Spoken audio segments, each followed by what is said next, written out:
you're going to build a podcast, first and foremost, not everyone should. And quite frankly, even if you think a podcast would be good for your business, it doesn't mean that you should be the host of that podcast. Like in my opinion, podcasting is an incredible growth tool. It is absolutely, like, people talk about blogging being like a long-term game, right? Podcasting is a longer term game in my perspective, right? Meaning you can attract and retain an incredibly loyal audience, but it takes.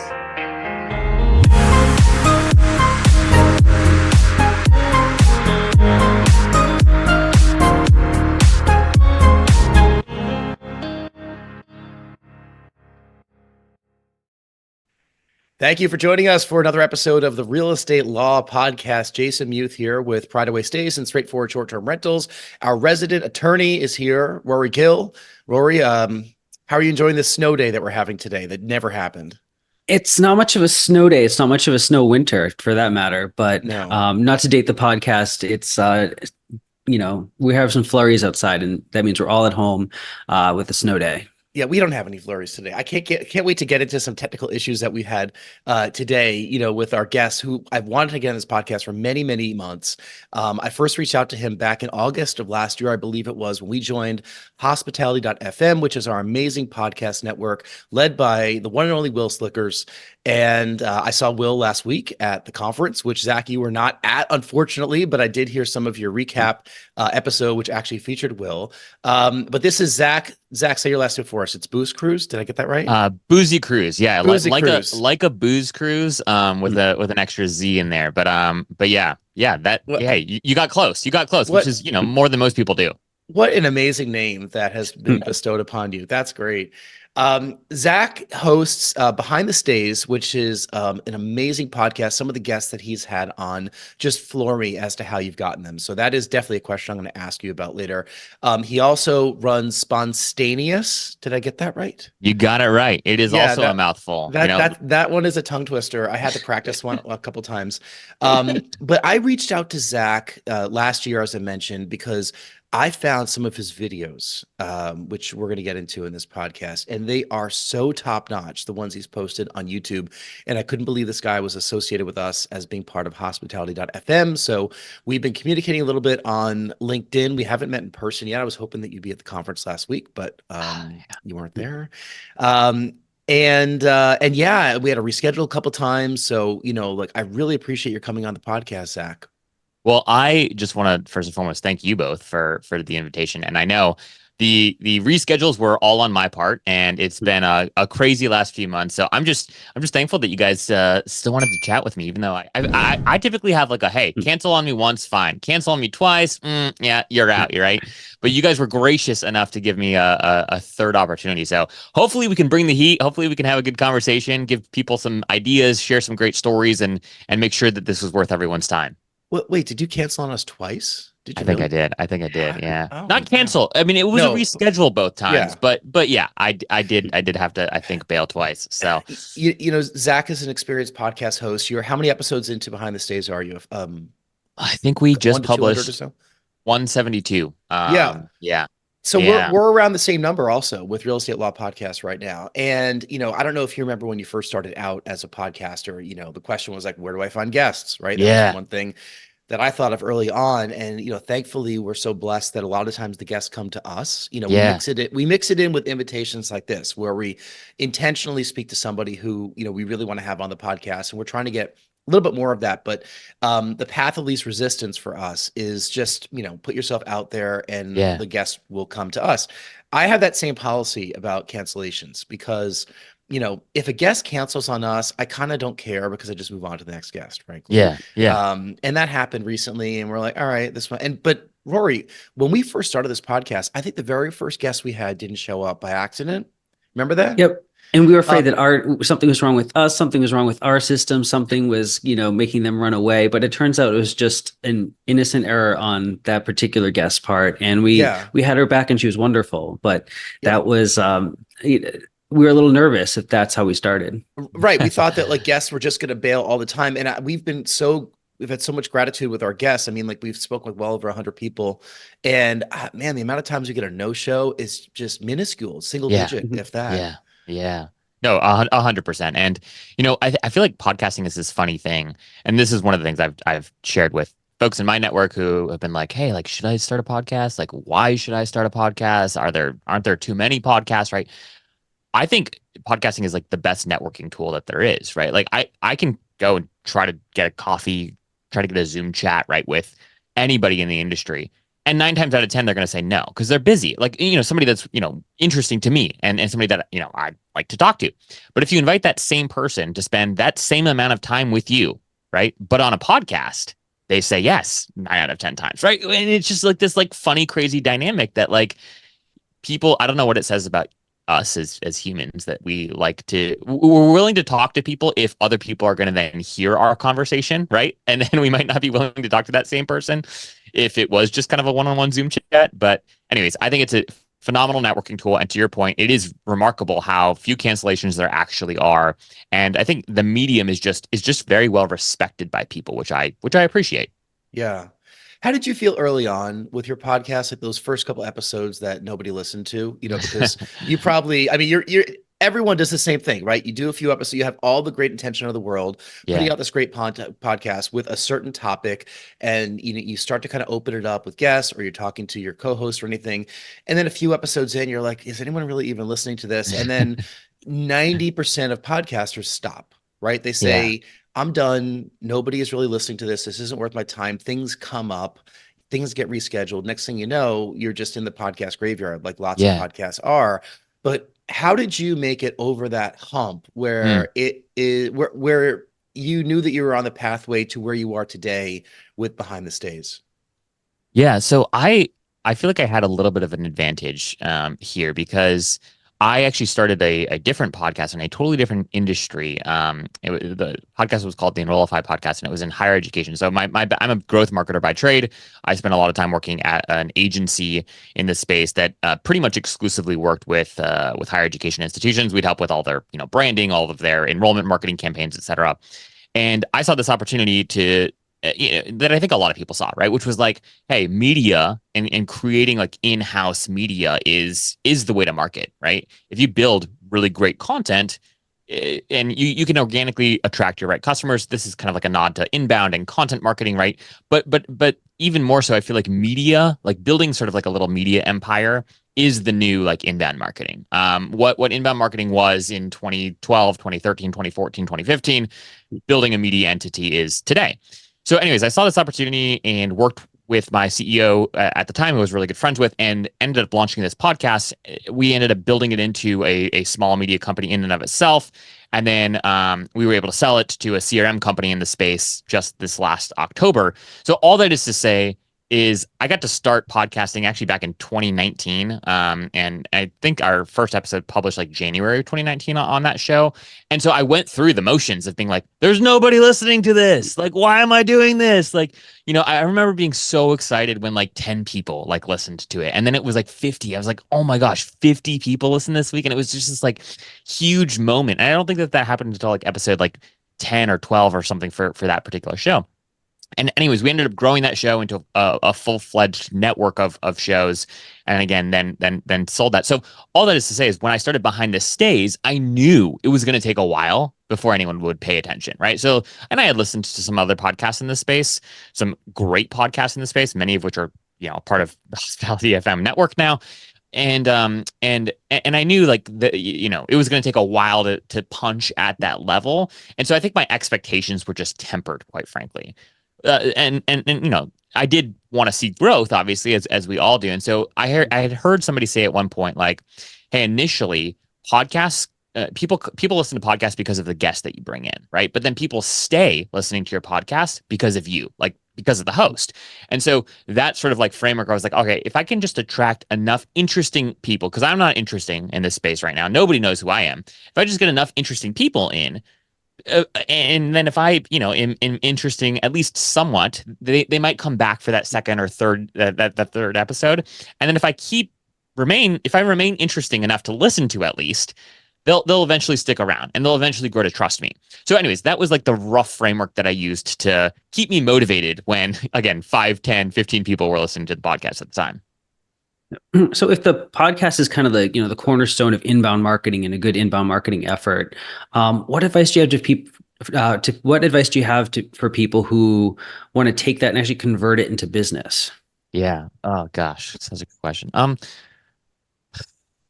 I would say if you're going to build a podcast, first and foremost, not everyone should. And quite frankly, even if you think a podcast would be good for your business, it doesn't mean that you should be the host of that podcast. Like in my opinion, podcasting is an incredible growth tool. It is absolutely, like, people talk about blogging being like a long-term game, right?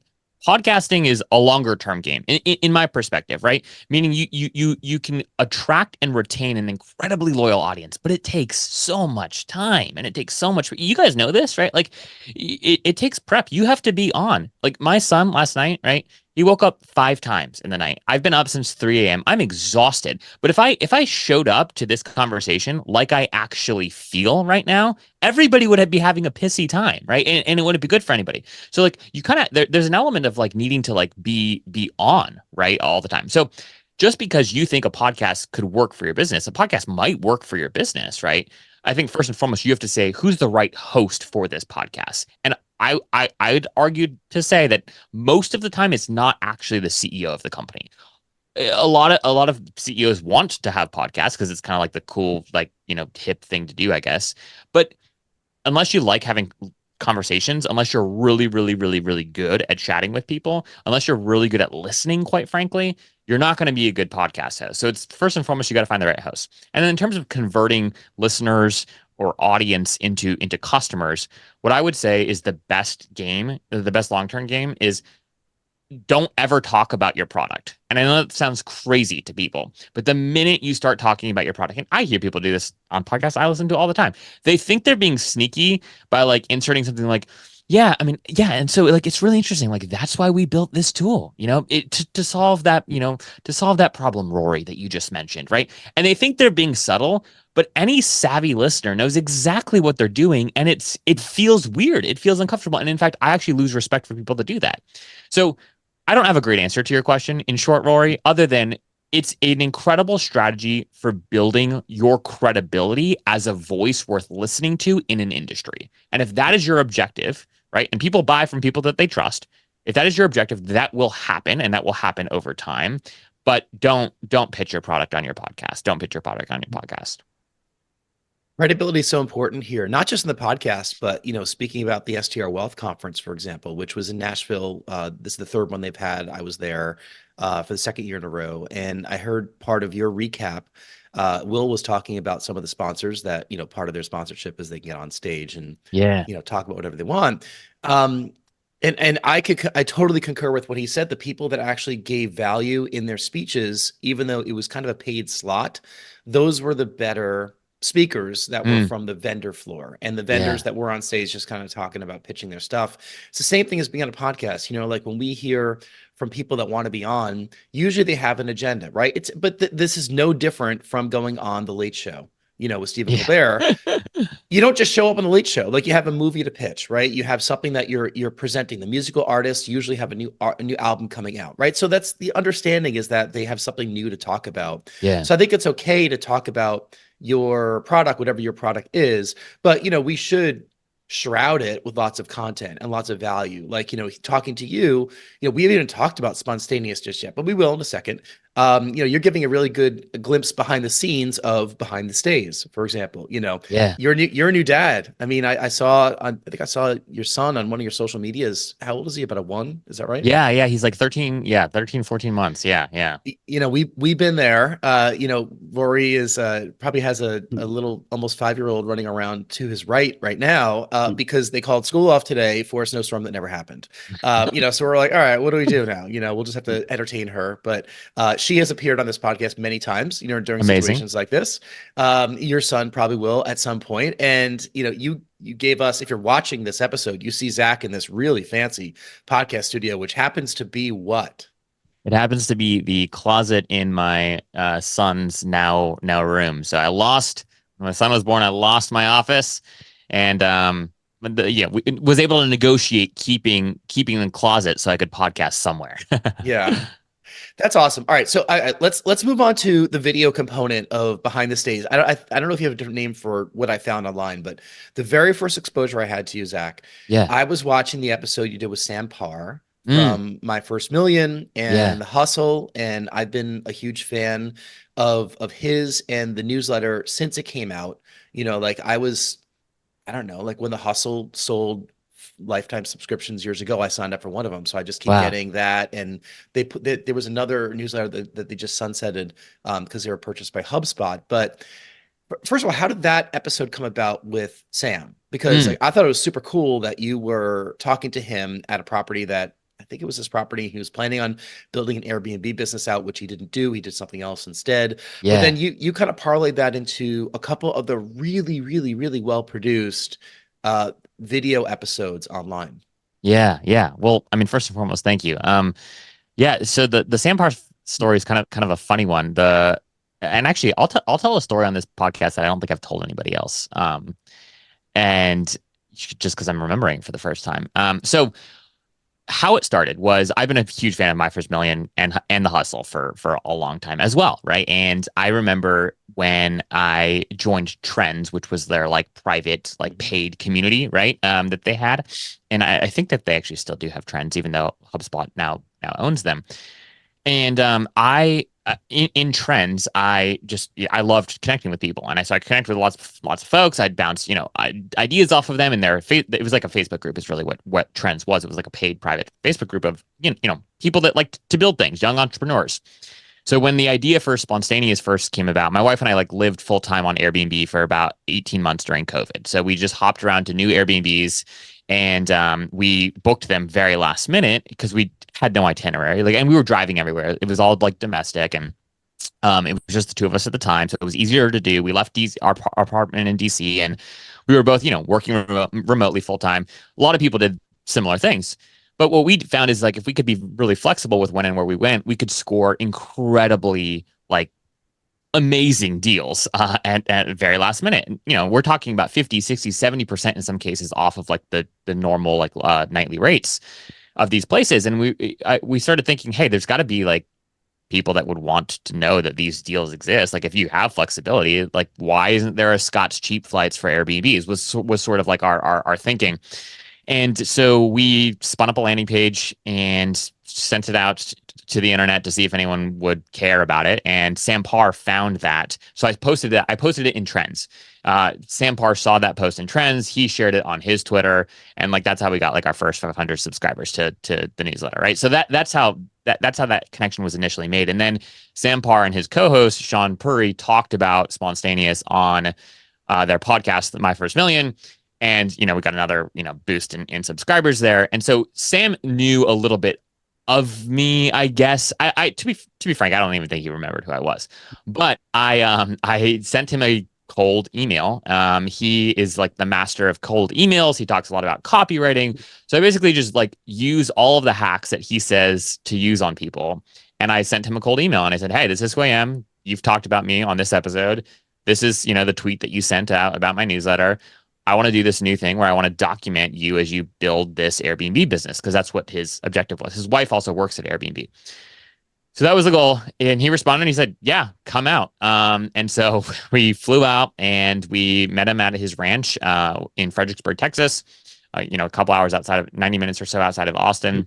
The goal was to basically document, hey, guy sells his company for millions, decides to get into the Airbnb hospitality space. Here's like a case study of like how he did it, right? And then Sam, as he often does, I think like lost a little bit of interest and it moved on to something else. But what was really cool about the story, which I think maybe some of your guys' listeners will resonate with, is on that while I was out there, I got a DM on Instagram from Isaac French, who built Live Oak Lake. So if your listeners aren't familiar with Live Oak Lake, you should go check it out. It's sort of the quintessential like experiential hospitality like case study. He built Live Oak Lake outside of Waco, Texas. So I ended up jumping in a car after the interview with Sam, go over, interview Isaac, and I was like, Isaac, do you know Sam Parr? He had never heard of Sam Parr. He knew nothing of My First Million or The Hustle. And I was like, Sam is gonna eat this guy up. Like this guy is the exact kind of entrepreneur that like Sam loves. So I was able to connect them. And then Isaac sort of like exploded from there on out, which was just really, really, really cool. So, anyways, that was a very long answer to your question, but that is the story of how we first got into producing these videos. Did you bring a camera crew out with you? Or how did that all come together? Because I mean, this is professionally produced. This is not iPhone video. Yeah, so I have a partner in the business who I actually worked with at my old agency, and he is a videographer. So we you know, he owns equity in the business, and I don't pay him anything, and that's how we make these videos work. Got it. Got it. Yeah, the videos are fantastic. I mean, it almost seems like you've cornered. We'll link to your YouTube page in the show notes here for anyone that wants to see the ones that you publish. But you know, you're starting to corner kind of the influencer Airbnb. I don't even know what to call it. The experiential Airbnb. These ones that just look so amazing, and Yeah, you're capturing stories behind why the hosts are doing what they're doing, how they're doing it, what the properties look like. You know, when you think about gorgeous A-frame on brand color scheme in the middle of the woods yeah, with a container house next door, you know, I mean, something ridiculous like that. But that's like the pinnacle of what you think of when, you know, it's a scroll stopping Airbnb, you know, when you're looking on Airbnb or you're looking on Instagram. yeah, yeah. Well, and I mean, you know, the reason for that is like we're so we called this series like, you know, the next generation of hospitality entrepreneurs is sort of how we package these videos. And you know, I think about creators. I don't know if you guys how many Instagram, how many Airbnbs and stuff you follow on Instagram, but you've got folks like Levi Kelly, right? Who's probably like the most well-known Airbnb like influencer. He sort of started the whole like cabin tour thing, where he'd go to a beautiful, ridiculous short-term rental, and he'd film like a walkthrough of like, hey, this is this really cool space, right? And then he published on YouTube. He's got like close to 1 million subscribers on YouTube now. He's sort of the quintessential like Airbnb original like Airbnb influencer, at least in my opinion. But one of the things I saw, right, as being a podcast host, as being somebody who loves story and interviewing, is this space is beautiful. Like that's amazing. It looks so cool. But like, who did it? Right? Like, what is the story behind this space? Like, it's cool to see all the design. It's cool to see the incredible like house that is over a waterfall. But I want to talk to the entrepreneur behind this, right? And at the time, like there wasn't anyone talking to that niche of hospitality entrepreneur, right? There are folks that are incredible that have built incredible portfolios in the short-term rental space, right? People that are on paper wildly more successful than these individuals financially speaking, right? And that's amazing, right? And I respect the heck out of that. But there is this kind of like new class of hospitality entrepreneur that is emerging that has recognized that the next generation of travelers really want differentiated experiential opportunities, right? They're willing to spend what they would spend on a Ritz-Carlton or a Four Seasons, but they want to do it in like Hocking Hills, Ohio, in the middle of nowhere at this beautiful, like, you know, bespoke micro resort that has a waterfall connected to it. Like that is where they want to spend their, you know, $900 a night or whatever it is. And so I wanted to document the stories behind the creators and the entrepreneurs that saw this opportunity and were working to bring it to life. So that's sort of the goal of the series. To be honest, to be 1,000% candid with you guys, like this is expensive stuff and it's hard to get to these places, and I want to keep it going. We'll see how long we can keep it going. Right now we publish one about every 4 to 6 weeks is like literally all we can afford to do right now. But I do think that there's opportunity, and at the end of the day, I think that these people that the stories that we're highlighting, these are people that are worth meeting. Like if you're an investor and you're looking for like an entrepreneur to like invest in, go and watch some of these stories, because what these people are doing is so amazing. And we've been able to feature people that are just all like really humble people. Like they're just they're really humble. They're artists, right? And they're working to build really remarkable businesses. So my hope through all of this is just that we can help inspire new connections so that investors can invest in cool entrepreneurs that are building amazing businesses, and these amazing entrepreneurs that are building these cool businesses can keep building these businesses. Yeah, and you're highlighting properties that, you know, again, they look fantastic. And one question that just hit me when you were talking, because you said they're sometimes they're in the middle of nowhere, right? Yeah, People who are younger generation, you know, so Gen Z, millennials, yeah. let's say, because I'm Gen X, are they willing to travel to? It doesn't matter where it is, as long as it's a cool house. So before COVID, I would have said no. I think COVID taught us that yes, like they are. And I mean, during COVID, obviously a lot of people got into the short-term rental game that, weren't in it previously. A lot of my network and friends and whatnot had exits with their companies during, 2020, 2021. They made a little bit of extra money. They wanted to invest in real estate, but not do it like mom and dad did. They wanted to, buy land and build some cool A-frame that they could document on Instagram, right? That wasn't just like an isolated story. Like that was a lot of people's story. And so anyways, to answer your question a little bit more specifically, I actually do think that there is something to be said for people that are willing to travel to the middle of literal nowhere to stay at an Airbnb that they found on Instagram. And I think you only have to go and spend a little bit of time on Instagram and see that. I mean, there are accounts with hundreds of thousands of followers, millions of followers, and it's a singular container home. Like I talked to Devin Lorup, who's a really good example of this. Devin Lorup, he created the Pacific Bin. If you haven't seen the Pacific Bin, it's literally like the most followed Airbnb on social media. He's got well over 1 million followers. And Devin, the way that he grew is he just documented the whole build of this. He took 5 shipping containers and built this like ridiculous stay in like an hour north of Seattle in Washington. And I think what Devin proved, right? And by the way, like 80% now of his bookings come from Instagram. Like people that find his stay on Instagram, they go and they book directly with him, and they cite Instagram as like the way that they discovered Devin. So point being, I absolutely think that there is something about the novelty and it's almost like maybe Gen X and maybe boomers, they cared a lot about like airline status, right? And like, hey, what, your Bonvoy status with Marriott or whatever it was. This next generation cares, oh, I stayed.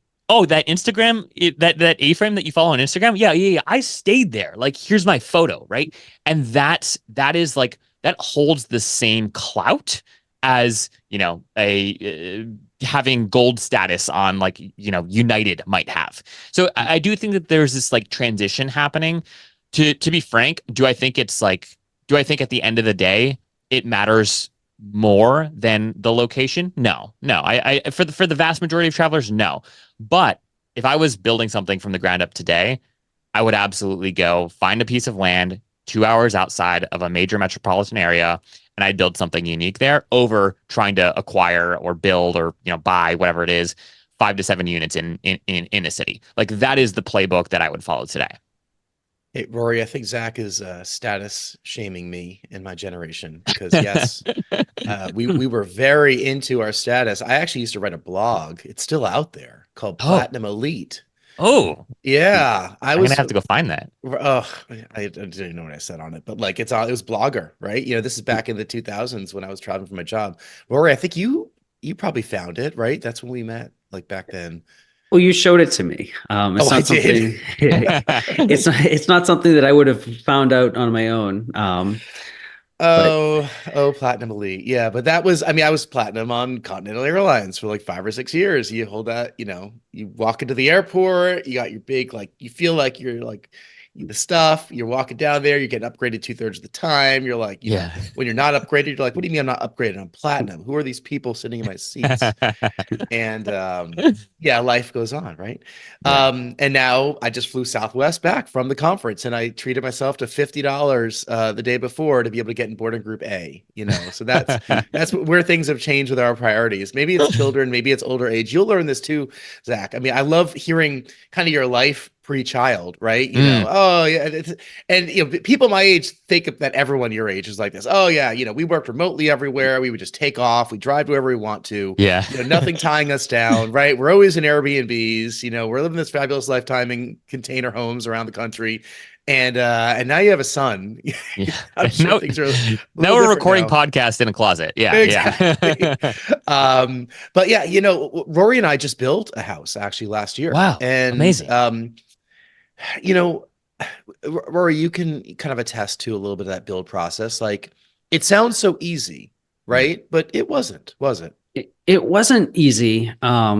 It's a lot more complicated. You're dealing with a lot more moving pieces. There's more capital that has to be put up to in the beginning. But at the same time, location was important. It was near a lake. It's a tried and true area, but Okay. it wasn't the premier area Mm, where people for generations have been putting up camps and houses. It wasn't the best lake. It wasn't the biggest lake. But by building a house that stood out, it's performed very well. yeah. And that's where I think if there's something for people to take away from what you said there, is the location may not matter as much so long as it's near something else that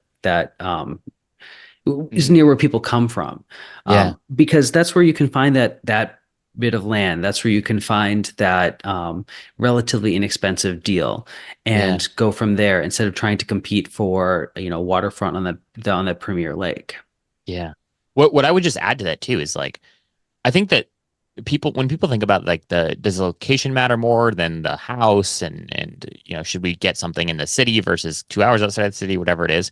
I think something to remember is that there are a lot of young professionals, right, who do have a fair amount of disposable income that are willing to like my friends, right? People will go and they'll get like a wander type home, right? Like if you guys are familiar with wander, right? I don't think I have had any friends actually stay at a wander, but like a ridiculous, like beautiful, like home, right? Kind of in, off the beaten path a little bit. And they'll just rent it out for the week and they'll all just work remotely from there. Right. So meaning like this is not like a vacation, like they're not like taking vacation to go do this. They're all still working. So what they're looking for, right, is like a place with good Wi-Fi, of course. Like you've got to have reliable Wi-Fi, and that is one of the hard things about some of these like more remote places. Is like, and I think Starlink is actually going to, it has already been huge and will continue to be huge for some of this. But like at the end of the day, you're not. I think when people argue the location, when people engage in the conversation around location, it's typically like, okay, yes, but at the end of the day, when you're going to beach week, like there are only so many places like to go that are like on the beach, right? And I think that that's the wrong way of thinking about this question is like, no, no, no. If you're going to build something from the ground up, you're not just trying to build for the vacationer. You're actually there's this whole new market of like of traveler, of like flexible traveler who is literally they have a awesome, cool little like place in Brooklyn, right? But they want to go with their buddies and they want to book a place in the Catskills for a week. And it's not a vacation. They just want to work from there. They're just looking for great Wi-Fi, good views. If there's a water feature, that's a bonus. The campfire has to be epic, right? And the design of the home has to be on point. And if all of those things are matched, they'll drop a pretty penny to come there for the week. Again, it's not vacation. So I just think that these dynamics, right? What COVID did, still, I know that there's a lot of people still in hybrid roles and whatnot, but still, there's a huge, huge number, 30+% of the workforce is still able to be flexible with their job right now. And I don't think that that's going to dramatically change in the next 5 years. So if I was building or I was thinking about building something, I'd rely on that as a trend that is going to stick. When we were planning this house, we've been planning this house out for, when did we buy the land, Rory? 6 years ago? I mean, it's been a while. We've had this land, and it was it was next door to our very first short-term rental. And our thinking was, if anyone's going to buy it, it's going to be us because we want to control it. Yeah. So we did, and we added on a second parcel when the town had a budding unit available for tax taking. So we bought that too, which was great because then we put the footprint on the house in a little bit better of a spot. But we had purchased plans just from a random company online, with kind of what our vision was for, this house. We wanted to have like a big grand room, big vaulted ceilings. And then, Rory, you'll remember this. We took that COVID trip to upstate New York, the Adirondacks. We went camping like everybody did, Zach, right? Yeah. We towed around an Airstream, with an 18-month-old in it, which I would not recommend. But we did it. Rory did all the driving because I wanted nothing to do with driving that thing with the Airstream behind us. But we stayed in some COAs and some, great, beautiful New York State campgrounds. And on that trip, boy, Rory, you sent me down a rabbit hole. I did. I mean, that area had a lot of just beautiful timber and log cabins. And that is something we thought of because it would fit that bill. It would be that, that really interesting house for people to stay in. So we saw a lot of that architecture while we were up there. And then we kind of got wedded to that idea. And then, of course, lumber prices spiked, which put all of that kind of construction completely out of reach. So then after going down that rabbit hole for a while, returned back to a more traditional drywall build. But that's the rabbit hole that I think Jason that I took you down on. I mean, we still love the Adirondack style. I'd still like to do that someday. And we ran down the log home, not just like making it look like a log home. We want to actually get a log home. I still get emails from these log home companies, and they have beautiful log homes, but I couldn't find a builder in New Hampshire that could do it, like for the price point that we wanted. So we ended up punting on that. I suddenly ran down the container home route because I'm like, I love the look of these container homes. I got to do a container home at some point. Didn't do that either. Circled way back to where we started in the first place, which was the plans that we purchased. And we're like, let's make this look Instagrammable. So this isn't the best picture, but this is one of the lead pictures on Airbnb. I'm going to hold it up for people that are watching, but it's got that beautiful look, right? Yeah. 100%. It's got the look, and all the look is the triangle windows and the triangle frame on the house. Yeah. And we've been touched by the gods of Airbnb with this property because we are consistently on the top for cabin views throughout New England, right? So the amount of views that we're getting are just off the charts. Impressions are really high when you look at analytics. That might change as time goes on and other better properties pop on there, but man, this thing has performed so well. We've been booked both near term, further out. We have more summer bookings than I thought I'd get, that I just have to keep raising the prices because I'm like, God, what are people willing to pay for this thing? And we've been booked. And this isn't a town it's a growing town in New Hampshire. It's within 2 hours of Boston. There's nothing going on in the town otherwise besides the lake across the street and it being within driving distance to, local stores, amenities, hiking. It's an hour to a great ski mountain. It's a half hour to hiking. There's, it's beautiful in the area, but it's not the kind of place that is the Smokies or, Austin or Palm Springs or any of these like really hot markets. Yeah. I just think that I've gotten a lot of people that have stayed here because they saw the pictures and they said, we want to be in a large house like this that could sleep 12 to 14 people. It doesn't really matter where it is. It's like, what's there to do in the area? They ask me the question all the time, but they want to stay in that house. Yeah. So somehow we captured that magic with this one property, and everything you've said makes me want to go like, build 10 more container houses somewhere, and build that kind of house because you have so much experience in working with influencers in this space, and you're speaking of a generation of people that travel in this manner. So it's like my ideas are going there too. Well, what's crazy on that last thing, I know we probably have other things to talk about, but is that you talk to some of these influencers. Like I was at the Cliffs at Hocking Hills, which I think they've done something really, really remarkable with what they've built. They're like the Instagram famous like waterfall Airbnbs. They like build water features is like their thing. Anyhow, they are booked through 2025. Like meaning like these, and they only have 4 units right now, right? And like they're aggressively trying to, like, they're raising money right now because they want to build more. But like point being is that, and you talk to Devin, you talk to these unique state people, and like they're consistently so booked, and like their biggest problem is that it costs a lot, right, to build something that is Instagrammable in the way that they want to build it, right? And that's the biggest friction point. So. But once it goes live, it gets booked, and it almost doesn't matter what the price is. And that's just what's so interesting about this new class of hospitality entrepreneurs. They're like, hey, forget about like expenses for a second and just think about like, okay, but how much revenue could you bring in, right, per night with a stay like this? Could you push $1,000 a night for a 380 square foot treehouse? The answer is, if you talk to Ben Wolf from Onera, I've been there, like I've seen it. Yes. Can you be booked 85, 90%? Yes. Right. And so if you kind of shift the framing of like thinking about, okay, yes, and of course it costs a lot to keep these properties up. These properties cost a lot to build to begin with.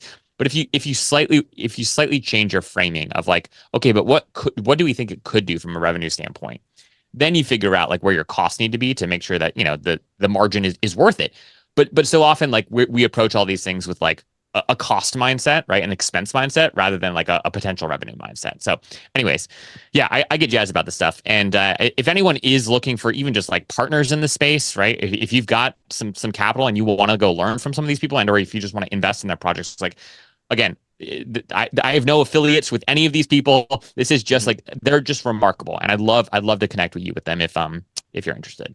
I also just love like this generational thinking difference because I'm thinking expenses, right? That's just how I grew up. It's like, and like tech entrepreneurs and people that are growing businesses are like, I don't care what the expenses are. Grow the top line. What's the revenue? Revenue, revenue, revenue. And I'm like, well, what's the delta? Because you got to pay your bills too. Like, how much is the insurance? So yeah, there's probably some happy medium between getting some folks involved that are a little more cautious in their thinking and some that are just growth minded. Yep.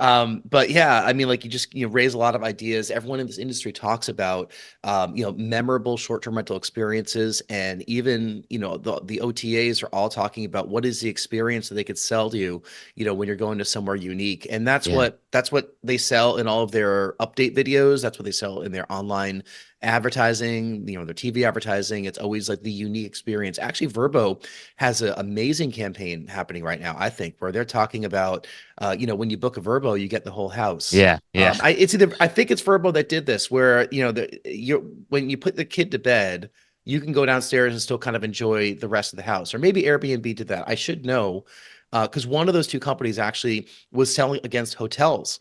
And as you might know, as we know, a lot of times we book the king bed and the kid sleeps right between the two of you. But guess what? When the kid goes right to bed, you're going to bed too, unless you can go somewhere else. So parents definitely can look at a campaign like that and say, yeah, that's probably how I want to travel. Put the kid to bed in the bedroom upstairs in the private home I'm renting, and then I still get to stay up another couple of hours instead of just all of us living in this 300 square foot hotel room. Yeah. No, 100%. Yeah. All right, so let's talk about Sponstayneous before we start to wrap up the podcast. Tell us about the business. Like, what is it? When did you start it? Why should people join it? What have you seen as someone that's operated this for a couple of years now? Yeah, I mean, in short, it was really just wife and I were traveling, Airbnb hopping, realizing like, well, we could score some really amazing discounts if we waited to book until like the last minute. So that was the idea. I've been a travel like nerd for a long time, and circling back to our earlier conversation, Jason, I also still care about status on airlines, and I do care about my Bonvoy points and all that jazz. So, but we were traveling around. We were able to stay in these incredible spaces that we otherwise like wouldn't have been able to afford. And I, being a travel nerd, had followed Scott's Cheap Flights for a long time. And for those who aren't aware, they recently rebranded to Going. But the premise of Scott's Cheap Flights is basically what it sounds like. You sign up, you get a newsletter, and you choose your airport, and they send you offers that are like crazy mistake fares and or just like last minute deals to different locations around the world. They're a totally bootstrapped business. They've grown a ton. They've got like 80 employees now. Just a very, very kind of like impressive story there. So I have loved them for years. And so when we were on the road, I was wondering why there wasn't a Scotch Cheap Flight for Airbnbs. So we decided to build this and test it out. So we did it. We launched it, got some immediate attention, which was really cool. And in short, what Sponstayneous does today is we send last minute deals on Airbnbs, Vrbos, Booking.com. Pick your OTA of choice, and we're scraping every couple hours the best deals from these respective platforms, and then sending them to users depending on what areas of the country they want to follow. So if you want to follow, deals in Boothbay Harbor, Maine, that are available for 7 days or more, and then you want to follow deals in New York City. Well, not New York City, that's a bad example because you can't follow its deals anymore. But Austin for 3 nights or more, you can subscribe, and then every day you'll get deals, the best last minute deals on short-term rentals in Austin for 3 nights and in Maine for 7 nights. So that's sort of what Sponstayneous is. And then how we work with property managers, how we work with hosts, how we work with investors is if a user has decided to follow a particular area where you have a stay, we'll have your stay verified and like show up at the top of the newsletter for people that are following that stay. So we're not a booking channel. Like no one can book through Sponstayneous. We're really just another marketing channel for folks to feature their properties to folks who are flexible travelers. So every deal that shows up on Sponstayneous is sometime within the next 30 days. So we'll never feature a deal beyond 30 days. So that's just, again, a little bit of how the business works. It's super bootstrapped, totally homegrown. I'm finally able to do it full time, which was a huge win. So again, we're still faking it till we make it for sure. If anyone has ideas for us, would love to have them. But yeah, it's been a wild ride. It's been incredibly exciting to see how the business has grown, how we've been able to help just like serve like really, really cool deals to people who otherwise might have missed them in their search on Airbnb. Mm-hmm. And it looks like you guys are a subscription model, right? Where you're not taking a cut of the gross revenue, but you're just taking a subscription fee for the host. Is that right? Yeah, exactly. So our host partners, they, I think our lowest tier starts at like $49 a year. And basically that, just guarantees that anytime your listing is available in the next 30 days, it'll show up in front of anybody that's following that particular region of the world. So yeah, that's how it works. We don't take any sort of like cut. And again, a big reason for that is because we're not a booking site, and it's really difficult. There are affiliate links and stuff, but we tried that. We started that way. And people's tech just wasn't as reliable as we had hoped it would be. Airbnb and Vrbo and these OTAs, by the way, they are just incredible companies. It's like what they've built, it's just truly, truly, truly remarkable. And getting into this a little bit and trying to replicate some aspects of these platforms just shows you how complicated and how robust all of this is. So yeah, it's a subscription only sort of deal. I appreciate the book direct movement, but you just said it right there. There is a level of appreciation to what these online travel agencies have built, and I don't mind paying what they ask me for in terms of fees as an owner, because they make it simple. Now you are beholden to them, right? You don't want to screw up and make them angry and get delisted or shadow banned or anything. But like, as long as you don't do that, they take care of a lot of that heavy lifting for you. Obviously the whole book direct thinking, and if you can get 80% of your listings off of Instagram because you have an awesome place, all the power to you own your audience. That's great. But not everyone does that. Like, that's a very small percentage of people that have short-term rentals. We're all trying to get direct bookings, but hey, there's a lot that's coming from these OTAs. They're so big, they spend so much money, and they're really driving a lot of traffic to us. But you have another traffic driver right here. What's interesting to me, I wonder if people around the country or around the world, does it matter where you are to list with Sponstayneous? Like, or do you think that somebody in a town that's not searched upon that much would still have some success listing on your property site? Yeah. So what's really interesting is we have this other feature, this product called Stay Watch, and Stay Watch is sort of like Google Flight Alerts, but for Airbnbs. So if you think about, like, if you've used Google Flight Alerts, you say, hey, I want to go here for these specific dates. Maybe you have some flexibility in the dates, and then Google will just send you emails of flights that match your criteria. So we've done the same thing for short-term rentals. And what's been cool about that is like seeing people like create trips. So people will say, hey, I want to go to, London, and I want to go for these 4 days, but I'm flexible plus or minus 3 days on the front end or the back end. And I want to spend between $200 a night or $1,000 a night. So what's really cool is like we're getting all this really interesting data on like where people want to go, when they want to go there, right? The flexibility that they have and what they want to spend. And then what we're able to do is, if that criteria matches any of our host partners, we're able to like make an introduction and say, hey, Rory wants to go to London during these dates. He's, this is his budget. Jason, you might want to increase your nightly rate because he's willing to spend up to $1,000 a night or whatever it is. And then we can make that intro, and then you can get, Rory's direct contact info if that's something that you desire. He can book direct with you if you have that option. And so anyways, point being that as these stay watches have come in, what we are seeing is we're seeing people looking for like deals in really like remote places. Like we're seeing, or the radius that they're willing to stay, they might be able to stay within 120-mile radius of like a London, for example, right?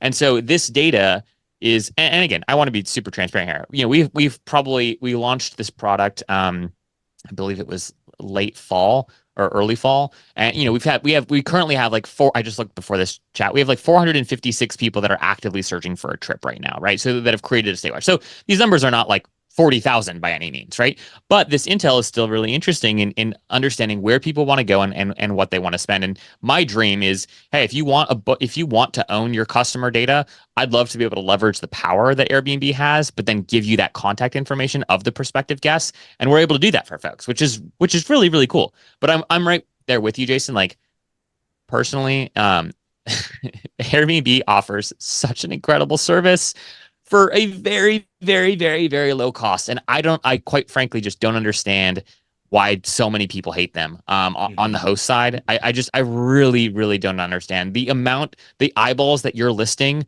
right, is seeing.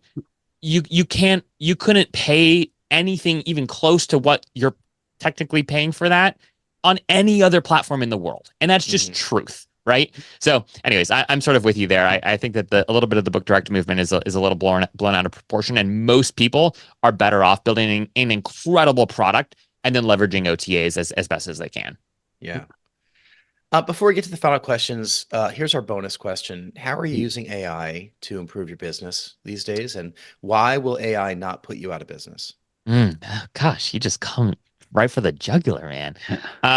So how are we using AI right now? So in short, one of the ways that we're using AI very simply is we have a little plugin it's still in development, but we've been building to essentially just help us get better data from Airbnb. Now, what's hard, right, is Airbnb's APIs are closed to ChatGPT, and I don't see them opening anytime in the near future. So we had this like little simulation where our scrape the way that we scrape Airbnb gets pulled into our website, and then that info gets fed back to ChatGPT, and then we're able to just like essentially write better copy, identify listings that might be a better fit for people based off of things that they've clicked on previously. To be totally candid with you, it's very much in its infancy in terms of its usability. But our goal, quite frankly, is to help make the curation process simpler. At the end of the day, Sponstayneous is a curation business, right? What we're trying to do, people get overwhelmed when they go to OTAs, especially if you have flexibility with like where you want to go and when you want to go. We want to make that easier. We want you to be able to tell us everything that you could possibly want, how many bedrooms you're looking for, what your nightly rate is, and then we want you to tell us that 6 months before you want to travel anywhere, and then we want you to be able to trust us to know that we know your preferences and are only going to send you stays that match your exact criteria over, like kind of like Zillow does if you sign up for like Zillow alerts, for example, right? That's ultimately what we're trying to do. So this little plugin that we've built is our first step in that direction. It's far from the finish line. And then how AI could take us out of business, I think that there are a number of ways. I think most, the day that a travel bot is built that can essentially kind of just do what we do, which is like you put in all the custom information that you want. It connects to all the OTAs in a usable way. And then you just say, hey, ChatGPT, or hey, custom GPT, whatever you name it, send me all the, basically do what we do. That could absolutely kill our business. I think that I think that will happen eventually. I think that that's a little bit further out than maybe most people think. Yeah, it's good you're going down the curation road. I mean, there's just so much analysis paralysis when there's so many options. And we went down the road of iTunes and Amazon having the biggest selection of everything. Yeah. But sometimes that's not the best. Sometimes that's way overwhelming. And I am and Rory knows me really well. Like, I'm of the school where I'll look at something that's a big decision, not little ones. Little decisions the grocery store have a hard time with, but like big decision. I will make a big decision quickly where it's like, oh, okay, that sounds good. Check it off the list. Let's sign up with these guys, move on. Right. That's what, I mean, Rory, like, how easy is that? Right. Well, do I want to buy that house? Let's put in an offer right now. Is way faster than, geez, which brand of ketchup do I want to take to like figuring out the cost per ounce, right? Yeah. All right, let's get to our final couple questions, and then we'll learn where we could learn more about you, Zach. We ask these of all of our guests. Really 3 simple questions to finish the interview up and learn more about you. First one, if you can get on stage for half an hour and talk about any subject in the world with zero preparation, what would it be? Oh gosh, I'd probably talk about podcasting and I think the future of the medium. Okay. Second question, tell us something that happened early in your life or career that impacts the way that you're working today. I started a nonprofit when I was in 8th grade that focused on raising money for folks affected by the Darfur genocide, and actually somehow local. And I was actually born and raised in Hawaii, and so I was in Hawaii, and we started this little nonprofit after my teacher had talked to us about like the Holocaust and whatnot.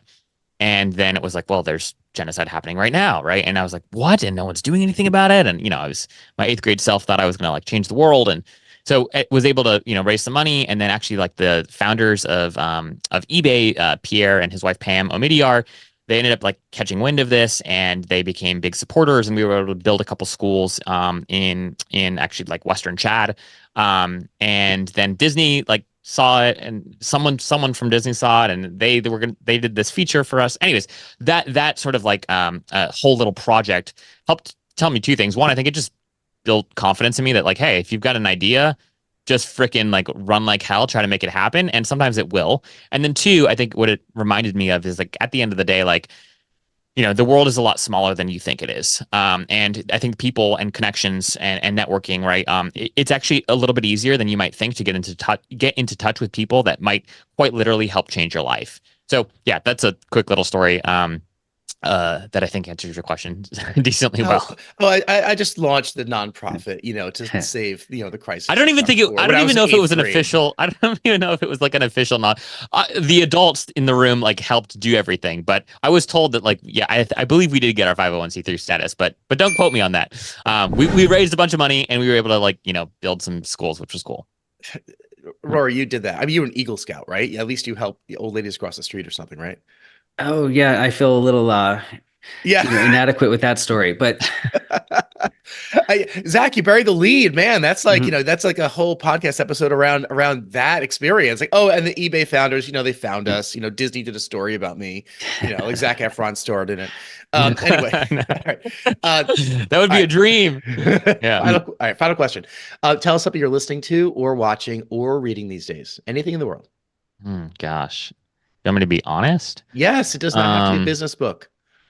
Well, I wish I read something else that would probably help my self-esteem and my mental health. But say it. I know you're gonna say. I'm like a huge All In Pod fan. And I don't know. Do you guys listen to the All In podcast? Do you know the All In podcast? No? Okay. No.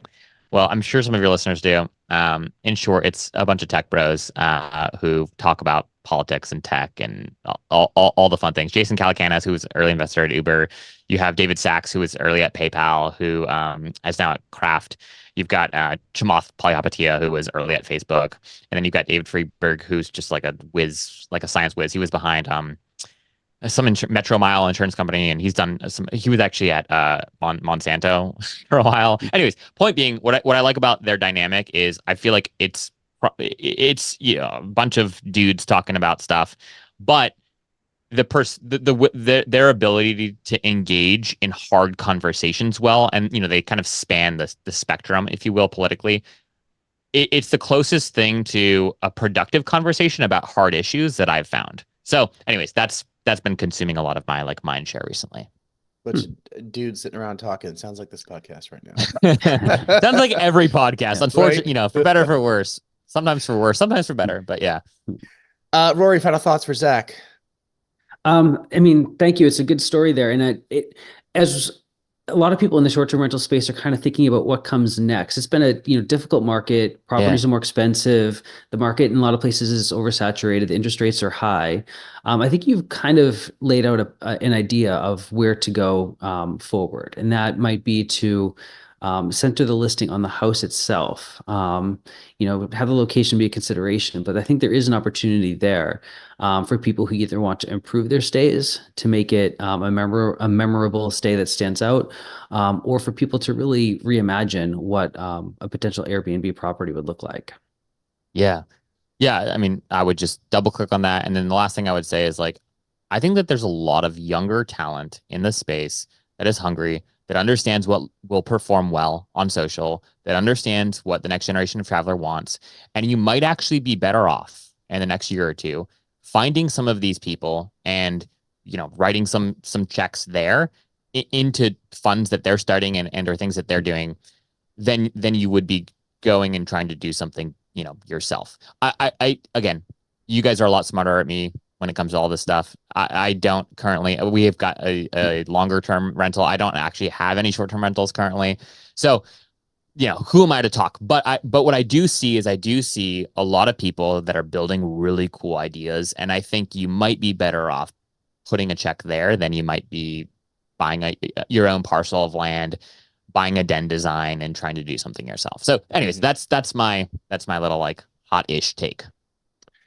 Well, Zach, it's been a pleasure having you on the podcast. It was well worth the wait. I'm glad that we finally got this thing done.